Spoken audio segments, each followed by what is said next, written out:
Hola mi gente linda, ¿cómo están todos? Aquí con ustedes en una nueva entrega de su curso del don de profecía. Esta vez la entrega número 8 titulada ¿Cómo ¿Cómo leer leer a a Elena Elena White? White? ¿Y de qué trataremos en esta lección? Vamos a hablar de algunos aspectos que debemos tomar en consideración cuando nos iniciamos en la lectura de los escritos del don de profecía. Vamos a discutir 10 principios que debemos tomar en cuenta cuando nosotros estamos leyendo los escritos de Elena G. de White. De igual manera, vamos a presentarles cuáles son los libros con los que usted debiera iniciarse en la lectura de los escritos de Elena G. de White. Además, vamos a hacer la recomendación: ¿qué hacer después que usted ha leído los escritos de Elena G. de White? Todo esto lo vamos a discutir en esta lección número 8. Me parece sumamente interesante porque hay muchas personas que tergiversan, malinterpretan sus escritos, incluso ponen sus escritos por encima de la Biblia cuando ella misma recomienda que esto no se haga porque la Biblia es la luz mayor y sus escritos son la luz menor. Así es, por eso queremos hablar de principios para usted iniciarse en la lectura de estos escritos, y eso le va a ayudar y le va a proteger para que usted pueda aprovechar al máximo la lectura de los escritos del don de profecía. De igual manera, les invitamos a ver en la descripción de cada video, además de la lección en PowerPoint, también está la lección completa con más detalles en PDF y el cuestionario en PDF de cada lección. Todo esto completamente gratis para que usted pueda descargarlo. Será un placer compartir junto a ustedes una vez más, esta vez la lección número 8. Bendiciones. Curso El don de profecía en la Iglesia Remanente. Lección número 8. ¿Cómo leer a Elena White? ¿Cuáles son los aspectos más importantes que necesitamos saber sobre los escritos de Elena de White? Número 1. Lo más importante que necesitamos saber es que en ningún sentido los escritos de Elena White toman el lugar de la Biblia. Esto es muy importante. Cuando nosotros vamos a leer los escritos de Elena G. de White, tenemos que tener claro que en ningún sentido los escritos de Elena White toman el lugar de la Biblia. En la introducción del libro El conflicto de los siglos, ella escribió: en su palabra, Dios comunicó a los hombres el conocimiento necesario para la salvación. Las santas escrituras deben ser aceptadas como dotadas de autoridad absoluta y como revelación infalible de su voluntad. Ellas constituyen la regla del carácter, nos revelan doctrinas y son la piedra de toque de la experiencia religiosa. El Espíritu no fue dado ni puede jamás ser otorgado para invalidar la Biblia, pues las Escrituras declaran explícitamente que la palabra de Dios es la regla por la cual toda enseñanza y toda manifestación religiosa debe ser probada. O sea, fíjense cómo en el conflicto de los siglos, la misma Elena G. de White está guiándonos a que la palabra de Dios es la regla por la cual toda enseñanza o manifestación religiosa debe ser probada. Punto número 2. Para ella, su propósito era hacer volver a la gente a la palabra que no han seguido. Y está esta cita tomada de Joya de los Testimonios, tomo 2, página 279. O sea, en palabras de ella misma, hacer volver a la gente a qué? A la palabra de Dios que no han seguido. Si hubiesen seguido la palabra de Dios, ella explicó, mis escritos no hubiesen sido necesarios, pero como la gente se apartó de la palabra de Dios, entonces el Señor vio como necesario una manifestación del don de profecía para podernos guiar a la palabra de Dios. Esto es un aspecto muy importante. En Joya de los Testimonios, tomo 2, página 280, también dice la sierva de Dios: los testimonios escritos, refiriéndose a sus escritos, no son dados para proporcionar nueva luz, sino para impresionar vívidamente en el corazón las verdades de la inspiración ya reveladas. Esto es muy importante, lo que está diciendo aquí, porque hay muchas personas que quisieran enfocarse con una nueva luz, algo nuevo que vino, que se reveló, que no, que aquí está diciendo la sierva de Dios que sus escritos han venido para impresionar vívidamente en el corazón las verdades que ya Dios reveló en su palabra. O sea, lo mismo que vimos en la cita anterior, aquí se amplía todavía mucho más ese concepto. Número 3. El tercer propósito que Elena G. de White vio para su obra fue el de reprender el pecado y animar a ser obedientes a la Biblia. Así como los grandes profetas de Dios se enmarcaron en reprender el pecado aún de reyes, como lo hizo Natán con David, de igual manera, una de las funciones del don de profecía es la reprensión del pecado y animarnos a obedecer lo que dice la palabra de Dios. Volvemos con Joya de los Testimonios, tomo 2, esta vez la página 282. Dice Elena G. de White: si el pueblo que profesa ser ahora el tesoro peculiar de Dios obedeciese sus requerimientos según se especifica en su palabra, no habrían sido dados testimonios especiales para despertarlos acerca de su deber y hacerles sentir su estado pecaminoso y el terrible peligro que corren al no obedecer la palabra de Dios. Como tristemente nos hemos apartado, no hemos sido obedientes, entonces para despertarnos al deber que debemos cumplir, Dios ha dado esta manifestación especial del don de profecía. Número 4. Un cuarto propósito que buscaba lograr Elena G. de White fue aplicar los principios bíblicos a la vida moderna. Además de reprender el pecado, señalan un camino mejor y proveen una guía para la vida cristiana diaria y para la aplicación diaria de los principios bíblicos. O sea, muy claro este punto. Si nosotros no aplicamos lo que la Biblia nos enseña y nos dice, entonces no tiene ninguna validez para nosotros. Por ejemplo, ¿de qué nos vale a nosotros conocer los principios de salud que Dios reveló en libros como el Ministerio de Curación, la Temperancia, Consejos sobre Salud, Consejos sobre el Régimen Alimenticio, el Ministerio Médico? ¿De qué nos vale conocer lo que está escrito en esos 5 libros cuando nosotros no estamos dispuestos ni siquiera a dejar la carne? O sea, tiene que haber una aplicación. Cuando yo he recibido la instrucción, la orientación, la guía, tiene que haber una aplicación de esos principios para la vida práctica, la vida cristiana. Y número 5, un último propósito de los escritos de Elena de White que consideramos es que Dios los dio para preparar a un pueblo para los días finales de la historia de la tierra. Dios dio estos escritos ¿para qué? Para preparar a un pueblo. Entonces, ¿cómo debo iniciarme en la lectura de los escritos de Elena White? Lo primero es programar un plan de lectura. Todo cristiano debiera tener un plan de lectura para nutrir su intelecto. Así como el alimento físico nutre el cuerpo, así también la vida espiritual se alimenta por comer el consejo de las promesas de Dios. Fueron halladas tus palabras y yo las comí, y fueron por gozo y alegría en mi corazón, dice Jeremías. Sí, comer la palabra de Dios es aceptarla, aceptar su consejo, vivirlo, aplicarlo. Eso es comer la palabra de Dios. Así que la palabra de Dios nos invita a una vivencia de ese mensaje en nuestra vida. Es lo que narra Jeremías, capítulo 15, verso 16. ¿Qué nos sugieres? ¿Por dónde comenzar la lectura? Muy bien, ahora sí vamos a explicar que cuando vamos a leer los escritos de Elena G. de White, la recomendación es no empezar por sus escritos, sino empezar por la Biblia, en lugar de hacerlo por los escritos de Elena G. de White. Pero aún así, si iniciamos con la Biblia, necesitamos tener un plan de estudio. O sea, voy a empezar a leer la Biblia. ¿Cuál es el plan de estudio para leer la Biblia? Hay varios autores que sugieren que cuando una persona nunca ha leído la Biblia, debería comenzar a leer la vida de Jesús ¿Y dónde está la vida de Jesús? En los 4 evangelios, Mateo, Marcos, Lucas y Juan.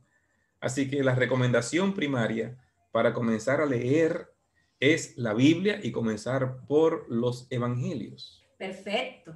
Entonces, después de haber leído los evangelios, ¿qué otros libros debo leer antes de los libros de la hermana White?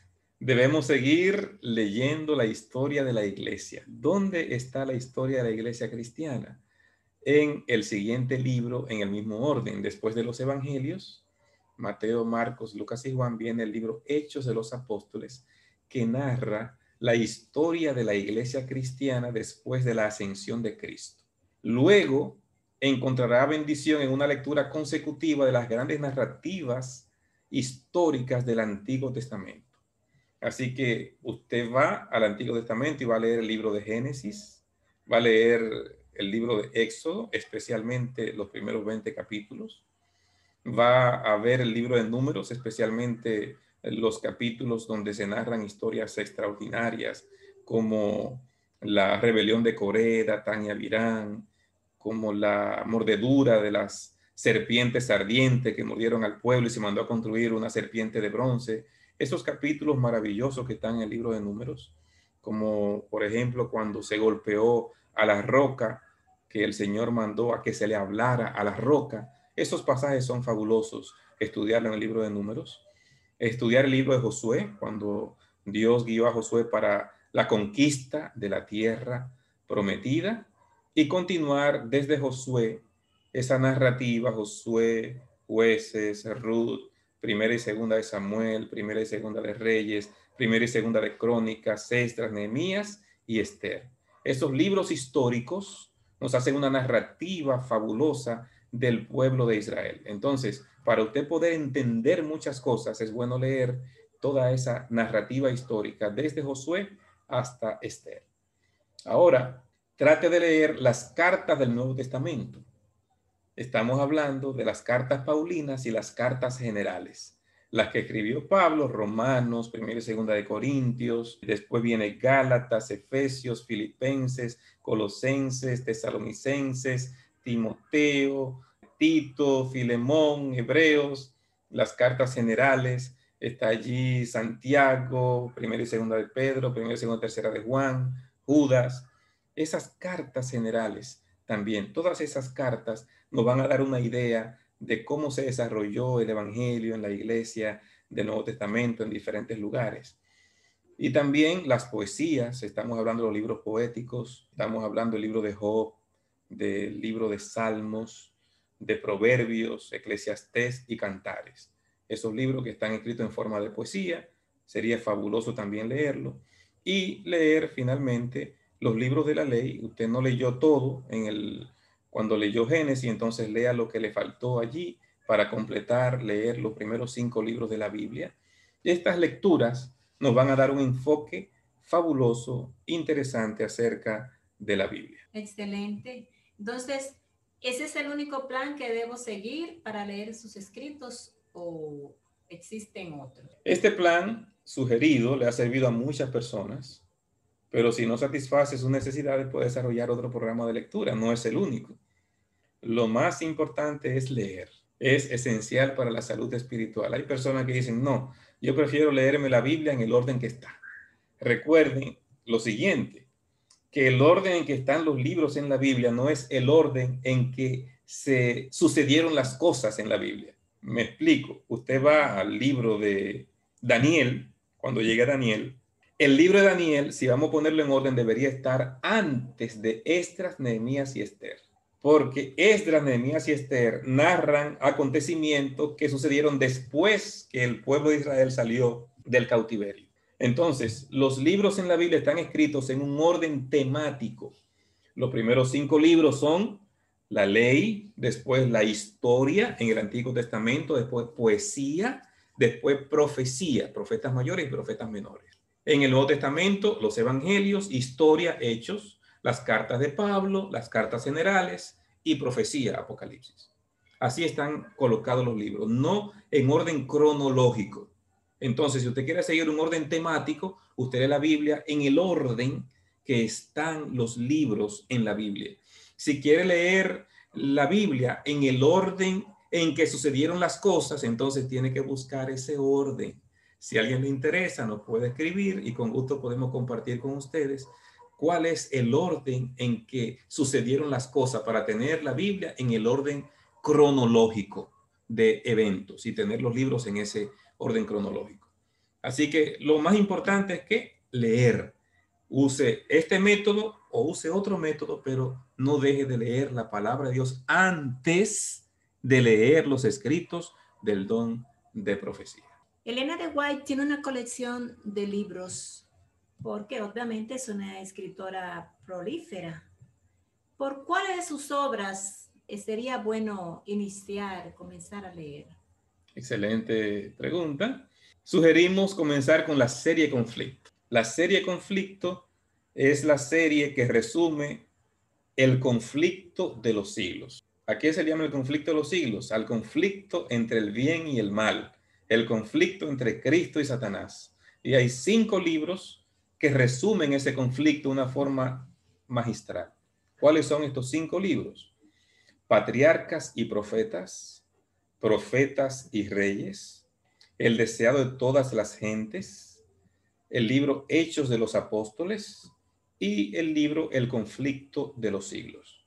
Estos 5 libros resumen el conflicto entre el bien y el mal. En Patriarcas y Profetas comienza desde el cielo, antes de que el pecado entrara.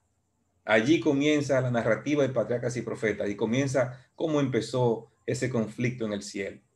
Y se va a extender. Después hablar de los patriarcas, de los profetas. El siguiente libro, por esta serie, va a hablar de los profetas, de los reyes. Entonces después viene la biografía de Jesús, extraordinario. Y después viene la narrativa de la iglesia cristiana. Y el conflicto de los siglos comienza con la iglesia cristiana en el primer siglo y continúa hasta el fin del pecado, cuando ya no habrá pecado ni pecadores. El fin del conflicto ha terminado. Así concluye el libro El conflicto de los siglos. Otros libros que sugerimos en esta primera lectura es el libro El camino a Cristo, una obra fabulosa, un libro pequeño, pero con un mensaje extraordinario que usted lo puede leer 20 veces y siempre va a encontrar algo sabroso, algo extraordinario que el Espíritu Santo impresionó su corazón, aunque ya antes lo hubiese leído. Número 2, Palabras de vida del Gran Maestro, que es una explicación extraordinaria de las parábolas de Jesús. ¿Usted quiere una explicación de todas las parábolas de Jesús? Aquí está este libro, Palabras de vida del Gran Maestro. Y también sugerimos el libro El discurso maestro de Jesucristo, que es una explicación magistral sobre el sermón más importante de Jesús, el Sermón del Monte. Perfecto. Bueno, ya tenemos una idea de cómo iniciar a leer los escritos de Elena White y cuáles obras comenzar a leer, pero ¿cuáles son los principios básicos de interpretación para leer a Elena White? Eso es muy importante. Número 1, tenga una mente abierta, libre de prejuicios. Si usted va a leer los escritos del don de profecía, lo primero que tiene que hacer es tener una mente abierta. Alguien dijo que la mente es como el paracaídas, que solo funciona cuando se abre. Entonces, tenga una mente abierta, deje los prejuicios de lado para usted poderse introducir en esta lectura. Elena White expresó adecuadamente cuando escribió que si escudriñas las escrituras para vindicar tus propias opiniones, nunca alcanzarás la verdad. Estudia para aprender qué dice el Señor, qué es lo que está señalando este primer principio. Cuando tú tienes una mente libre de prejuicios, tú no vas allí a la Biblia a buscar algo que pruebe lo que tú quieres. Yo quiero probar tal cosa. ¿En qué versículo hay algo que prueba lo que yo quiero, lo que yo tengo en mente probar? Ya usted va con una predisposición a ir a la Biblia o a ir al don de profecía para que el don de profecía le apoye una idea que usted tiene. No es la forma correcta de abordar la lectura en los escritos del don de profecía. Tenemos que dejar que sea el Señor que pueda hablar a nosotros y no querer nosotros vindicar nuestras propias opiniones. Número 2, estudie toda la información disponible sobre un tema. Hay dos enfoques a los escritos de Elena G. de White. El primer enfoque es tomar todo el material pertinente que ella ha escrito sobre el tema. El otro enfoque que usa mucha gente es seleccionar solamente aquellas citas, párrafos o materiales más extensos que pueden ser empleados para reforzar un énfasis en particular. Lo que yo quiero, entonces yo voy a seleccionar esta cita de aquí, esta cita de allá, esta cita de allí, y entonces de esa manera estoy probando lo que yo quiero. Cuidado, porque si usted no estudia toda la información disponible, puede tener información sesgada, puede tener el enfoque de un solo punto de vista. Y cuando estudiamos la información completa sobre un tema, entonces vamos a tener una información mucho más abarcante. El único enfoque fiel al leer los escritos del don de profecía o la Biblia es estudiar toda la información disponible sobre un tema. Número 3. Evite las interpretaciones extremistas. Esto significa que necesitamos leer el consejo dado sobre un tema desde ambos extremos del espectro. Un ejemplo son sus consejos directos sobre los juegos. Al participar en diversiones, escribió ella, juegos competitivos, eventos pugilísticos, no condeno el ejercicio sencillo del juego de pelota. Pero aún esto, con toda su sencillez, puede ser llevado a la exageración. Porque hay personas que simplemente dicen, no, ningún tipo de juego, todo está condenado. No es eso lo que ella dice. Si usted nota la cita que aparece entre comillas, te puede encontrar los detalles amplios en el PDF que está en la descripción del video. Entonces, usted podrá ver que ella está hablando de que no condeno el juego de pelota, ese ejercicio sencillo.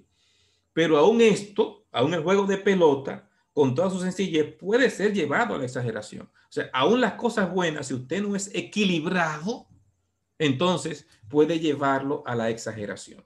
Por lo tanto, no podemos irnos ni a un extremo ni al otro.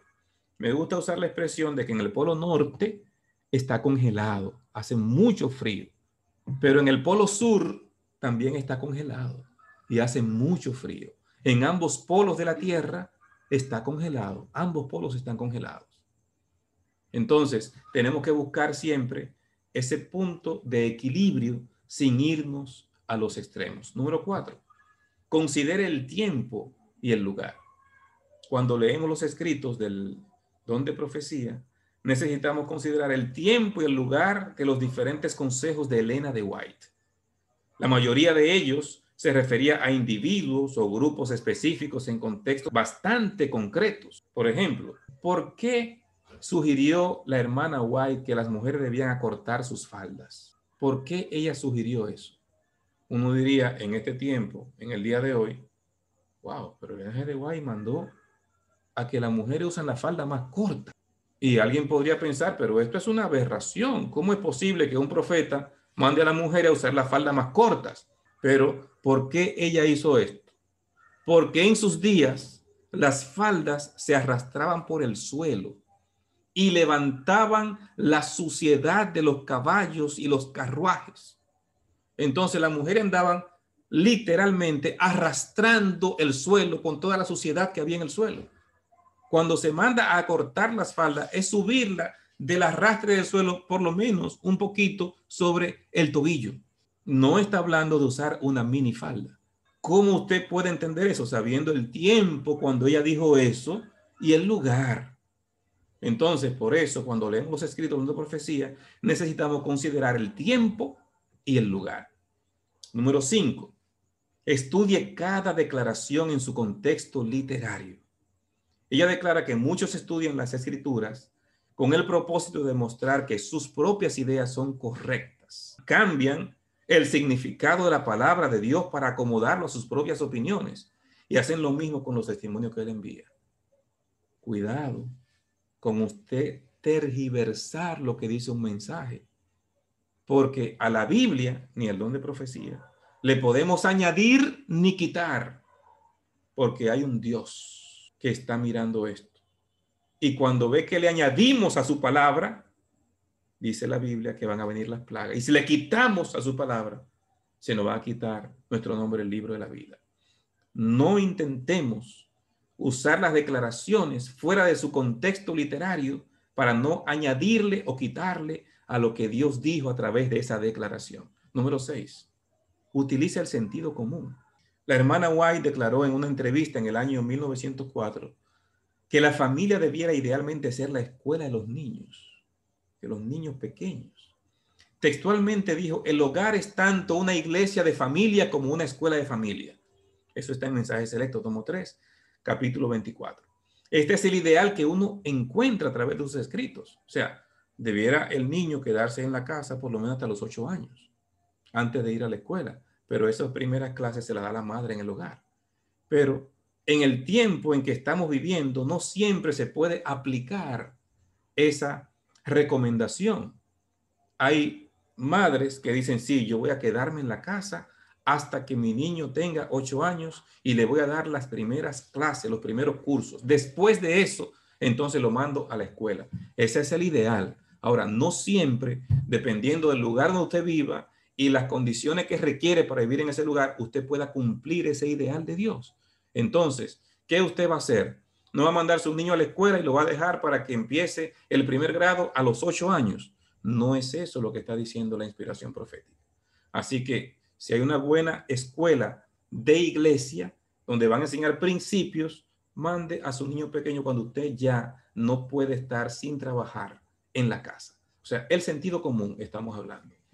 Descubra los principios subyacentes. Este punto número 7 es muy importante también porque hay principios que están envueltos en lo que ella dijo que tenemos que ver a qué se refiere. Nuestra primera tarea es buscar los principios de una vida cristiana a través del estudio de la Biblia y de los escritos de Elena G. de White guiados por el Espíritu Santo. Así que, ¿cuáles son los principios para una vida cristiana? Allí, cuando leo, debo ver esos principios, sacarlos para mi propio beneficio, bienestar espiritual. Y la segunda tarea es relacionar los principios que hemos encontrado con nuestra vida personal y con el contexto social. Después que yo saqué los principios que me van a guiar en la vida cristiana, hay principios en los escritos que me van a ayudar en el contexto social donde yo estoy. Y voy a poner el ejemplo de la bicicleta. Elena G. de White habló acerca de no hacer inversiones en la bicicleta. Hay personas que no entienden que en 1894 las bicicletas eran muy costosas para lo que ganaba una familia promedio. Y muchas personas estaban haciendo deudas enormes para poder entrar en la moda de tener una bicicleta, que mayormente eran las mujeres que la utilizaban en ese tiempo. Así que cuando ella habla acerca de la bicicleta, tenemos que verla en el contexto. Cuando se estaban empezando a usar las bicicletas, lo costosa que eran las bicicletas y el tiempo cuando estaba sucediendo esto, 1894. Ese consejo que ella dio contra la compra y el uso de las bicicletas se aplicaría hoy. De ninguna manera, porque hoy una bicicleta puede ser barata, que no representa una inversión grande como en un automóvil, es una inversión pequeña y que es sumamente saludable. O sea, veamos el contexto cuando se dijo eso y veamos los principios. ¿Cuál es el principio que podríamos entender en esto? El principio que ella dio cuando habló en contra del uso y compra de las bicicletas es que no usemos dinero para gastos superfluos o para estar en la moda haciendo grandes deudas y envolviéndonos en deuda que nos va a complicar la vida. Ese es el principio que debemos tomar en esta dirección. Hoy pudiese eso aplicarse a cualquier deuda en que usted incurra para estar en moda. En tener un teléfono de la última generación, en tener un carro deportivo, en cualquier aspecto donde usted pueda ver involucrarse en una deuda fuera de su capacidad, entonces ese principio es aplicable. Número 8 de 10 principios. Comprenda que la inspiración no es infalible, inequívoca ni verbal. Y esto es muy importante que lo podamos entender. La Biblia, escribió ella en 1886, está escrita por hombres inspirados, pero no es la forma del pensamiento y de la expresión de Dios. Es la forma de la humanidad. Dios no está representado como escritor. Los escritores de la Biblia eran los escribientes de Dios, no su pluma. No son las palabras de la Biblia las inspiradas, sino los hombres son los que fueron inspirados. Esto es muy importante. Dios inspira, le da el mensaje al profeta. El profeta usa su experiencia, su conocimiento, su capacidad para transmitir ese mensaje. Sigue diciendo la sierva de Dios. La inspiración no obra en las palabras del hombre ni en sus expresiones, sino en el hombre mismo, que está imbuido con pensamientos a la influencia del Espíritu Santo. Pero las palabras reciben la impresión de la mente individual. La mente divina es difundida. La mente y voluntad divina se combinan con la mente y voluntad humana. De ese modo, las declaraciones del hombre son la palabra de Dios. O sea, Dios inspiró al hombre y cuando él escribe, está escribiendo bajo la inspiración de Dios. Eso es clave que lo entendamos, pero el hombre, ese ser humano, puede haber cometido un error. Mayormente usted se va a dar cuenta que pudo ser involuntariamente. Vamos a poner algunos ejemplos. El fiel lector no siente que se sacude su fe si descubre que, por ejemplo, Mateo hizo un error al atribuir una profecía mesiánica escrita siglos antes del nacimiento de Cristo a Jeremías, cuando en realidad fue Zacarías quien infirió que Cristo sería traicionado por 30 piezas de plata. Es un error de Mateo cuando registró eso. ¿Eso le quita inspiración al libro de Mateo? De ninguna manera, de ninguna manera. No fue Jeremías, fue Zacarías. No les resta nada, ni sacude nuestra fe saber eso. Otro ejemplo, ni tampoco alguien se va a sentir acongojado por el hecho de que 1 Samuel 16:10 muestra que David era el octavo hijo de Jesé, pero en 1 Crónicas 2:15 se refiere a él como el séptimo. En una versión, 1 Samuel el octavo, en Crónica el séptimo. No trasciende ni les resta importancia a Samuel o a Crónicas esa descripción diferente en estos dos libros. Un tercer ejemplo, usted tampoco se va a afectar su fe porque el profeta Natán de corazón aprobó que David construyera el templo y lo animó a hacerlo, pero al día siguiente tuvo que dar marcha atrás e ir a decirle a David que Dios no quería que él fuera el que construyera el templo. Él como profeta le dice, sí, David, prepárate, tú vas a hacer el templo. Pero no, Dios le dice, no, mira, lo que tú le dijiste a David, ve y dile que no, que sus manos están muy manchadas de sangre. No es él que va a construirme el templo, es su hijo que lo va a hacer. Se equivocó el profeta, tuvo una apreciación que Dios lo corrigió después en esa apreciación. Está allí. O sea, debemos entender eso. Está en la Biblia. Esos ejemplos están allí para que entendamos que una persona inspirada puede en algún momento haber cometido alguna discrepancia y eso no le resta nada a su inspiración. Número 9, evite hacer que los consejos prueben cosas que nunca intentaron probar. Elena G. de White nunca dijo que el Señor le proveyó todos los detalles históricos en sus obras.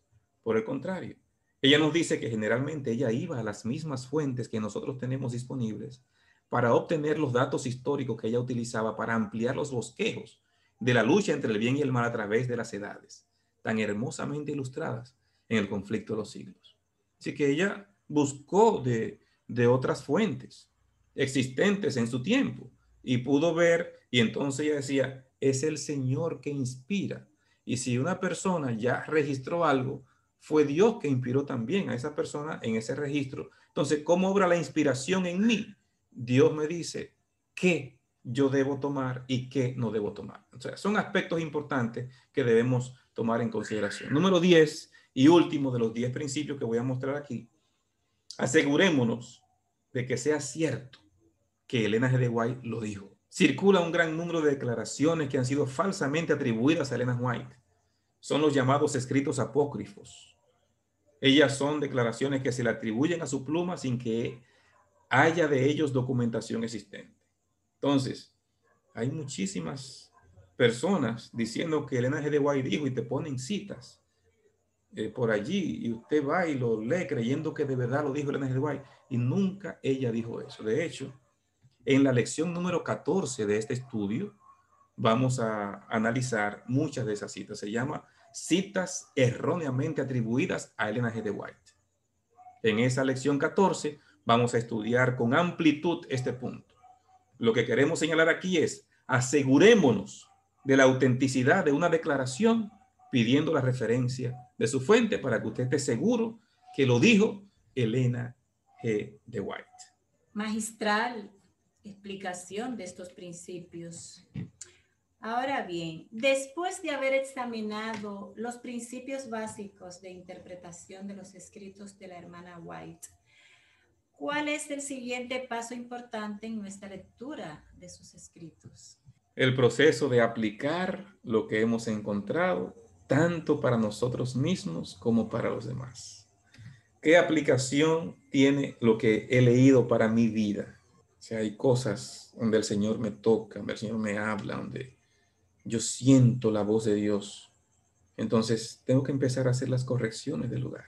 Número 1. Número 2. ¿Cómo esto puede servir en una aplicación para una situación que está pasando una persona o que la iglesia necesita en este momento? Entonces, lo más importante es, después que ya he leído, ver la aplicación personal o la aplicación que puedo hacer para la iglesia o para otras personas de sus escritos. Sin lugar a dudas. Ahora bien, ¿cuáles otros principios debemos considerar al leer los libros de la hermana White? El primero de estos sería entender que los escritores de la Biblia, como Elena G. de White, utilizan de vez en cuando la hipérbole y otras figuras del lenguaje. ¿Qué es la hipérbole? Es la exageración. Es una figura de dicción, una figura del lenguaje que se utiliza. Entonces las personas tienden a exagerar las cosas para darle énfasis a lo que usted está presentando. Y yo quisiera que veamos este ejemplo en la Biblia, San Juan 21:25. Hay también muchas cosas que hizo Jesús, las cuales si se escribieran una por una, pienso que ni aún en el mundo cabrían los libros que se habrían de escribir. Fíjense que realmente aquí hay una gran hipérbole, porque, dice Juan, fue tanto lo que Jesús hizo, que los libros no se pueden escribir porque serían tantos libros que no caben en el mundo. O sea, es dándole énfasis a que Cristo hizo una obra grande, grandísima, que no se recoge toda en el Evangelio de Juan. Es una hipérbole. Veámoslo, ¿verdad? De esta manera, porque es una figura que se utiliza por el escritor. Hebreos 11:13, leemos que conforme a la fe murieron todos estos, sin haber recibido lo prometido. Está hablando de una lista de héroes de la fe. Pero en esa lista de héroes de la fe, no todos habían muerto, porque él citó a Enoc en esa lista. Enoc no murió. Enoc fue al cielo sin ver la muerte. Fue al cielo sin morir. Entonces, ¿por qué dice el verso 13, citando todo lo que él ha citado hasta ese punto? Conforme a la fe murieron todos estos, porque está dando por sentado el todo, sin la excepción, la mayoría, lo general, lo genérico. O sea, casi todos, debió decir, pero él dice todos, y al escritor se le permite eso, porque es una forma de escribir donde tú das el todo por la parte o la parte por el todo. O sea, debemos entender eso en el escritor y no juzgarlo y decir, mírenlo ahí, cometió un error, eso es falso, miren cómo un profeta no se equivoca. No, no es eso lo que Pablo está presentando. Entonces, debemos ver ese aspecto cuando leemos los escritos también del don de profecía. El uso de superlativos por Elena G. de White. Por tanto, ella podía decir que los maestros y las maestras tienen el trabajo más importante en el mundo. Maestros y maestras se sienten bien cuando dicen esto. El trabajo más importante es la formación del carácter de los hijos. ¿Y quiénes hacen eso?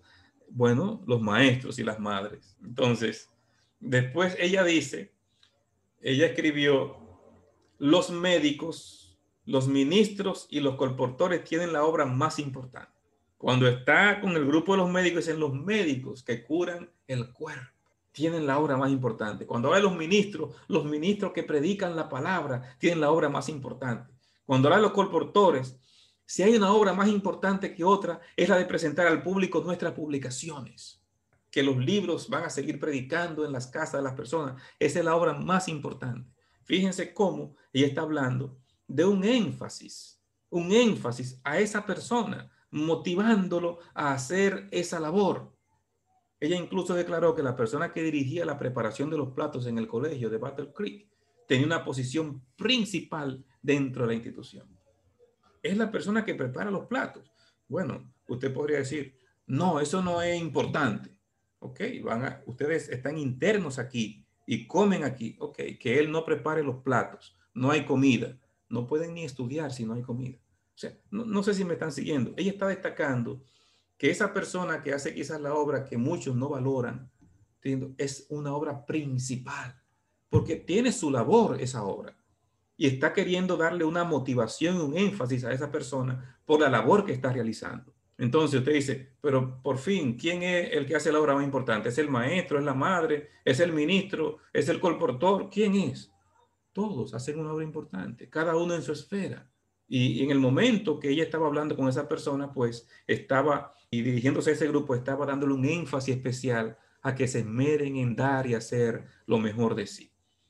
Un segundo principio de gran utilidad es que debemos interpretar el lenguaje inspirado de acuerdo a su significado obvio, a menos que se empleen figuras o que se empleen símbolos. Trate de interpretar el lenguaje inspirado de acuerdo a lo que presenta, sin tener que haya un símbolo que esté involucrado en ese aspecto. Un tercer principio de interpretación es sostener que la Biblia y los escritos de Elena G. de White se explican ellos mismos. La Biblia es su propio intérprete. Aplique lo mismo a lo que dice el don de profecía. Usted no entendió algo en este libro, vaya a otro libro. Estudie todo. Recuerden uno de los primeros principios que vimos. Estudie todo sobre un tema. No se quede solo con un párrafo. Por eso Elena G. de White escribe claramente, la Biblia es su propio exégeta. Un pasaje es la llave para abrir otros pasajes. Y de esta manera la luz se derrama sobre el significado oculto de la palabra.